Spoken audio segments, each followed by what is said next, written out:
दान की हुई वस्तु पर दाता का कोई अधिकार नहीं होता। सबसे पहली बात है, दान की हुई वस्तु पर दाता का कोई अधिकार नहीं। आज कन्या दान कर देते हैं माता पिता, अब उस कन्या पर अधिकार है?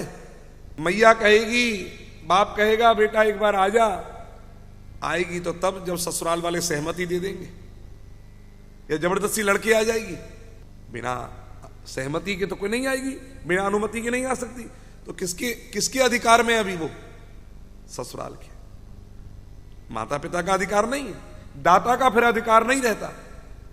और पहले घर बंद करके रहते थे, टिक करके रहते थे, संबंध भी जुड़ करके रहते थे। उसका कारण भी यह था, विशेष रूप से मैं कुछ कारणों में से एक महत्वपूर्ण कारण बता रहा हूं, ध्यान देकर सुनना। पीहर का दखल नहीं था। मां कहती थी बेटी डोली में जा रही है,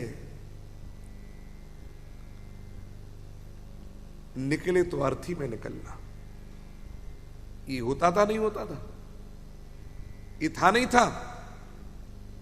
और फोन तो हुआ नहीं करते थे।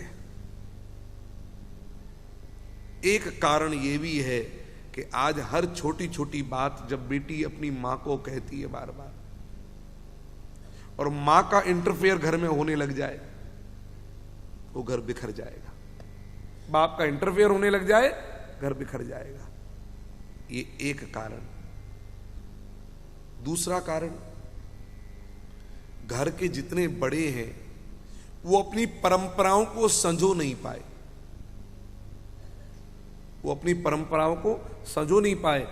जैसे हमने तो अपनी सासू के साथ में निभाई, हमने घर को साथ में निभाया, लेकिन हमारी बहुओं ने हमारी तरह, जैसे हमने अपनी सासू की सेवा करी, हमारी बहुओं ने हमारी नहीं करी। और हमने कहा भी नहीं उनसे, हमने कहा भी नहीं उनसे। बहुत सारी चीजें थी। पहले बहू जब प्रणाम करती, देखो देखो कैसे संस्कार जा रहे हैं। पहले बहू प्रणाम करती थी तो ये पैर पकड़ करके यूं दाबती थी, हैं? कमलाबाई आपने दावा नहीं? तो अब आप देखो नारायण, पहले बहुएं इस प्रकार से पग लगती थी तो पैर दाबती थी, तो महाराज सासू के पैर में दर्द नहीं होता था। बात समझ रहे हैं? आजकल तो ऐसी चेयर आ गई है जिसमें पांव घुसा दो और चेयर खुद दाबेगी आपका पांव। हमने पूछा महाराज ये काहे के लिए? बोले आजकल बहू और बेटा तो कोई दामे ना है, तो क्या करें? बोले मशीन घर में रखनी पड़े, क्या करें? तो पांव लगा, जो पव लगा है वो भी गया। बहू कहती है मम्मी जी हमें याद नहीं रहता, आप हमें याद दिला दिया करो। क्यों याद दिला दे भैया? जो तुम्हारो कार्य है, शॉपिंग करना नहीं भूलो, अपनी मन की खरीदारी करना नहीं भूलो, इधर उधर पार्टी में जाना नहीं भूलो, बच्चे से बात करना नहीं भूलो, मित्रन से बात करना नहीं भूलो, सासू के पगला का भूल जाओ, संस्कार भूल गए। ये काम नहीं होना चाहिए। नारायण,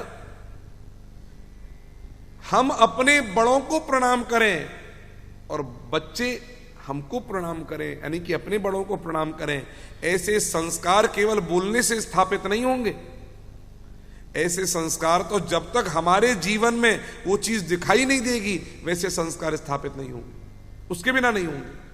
हम अपने बड़ों को प्रणाम करते हैं तो हमको देख देख करके हमारे बच्चों में वो संस्कार आएंगे। और कदाचित हमारे बच्चे यदि भूलने लग जाएं तो तुरंत टोको, आज प्रणाम नहीं किया तुमने।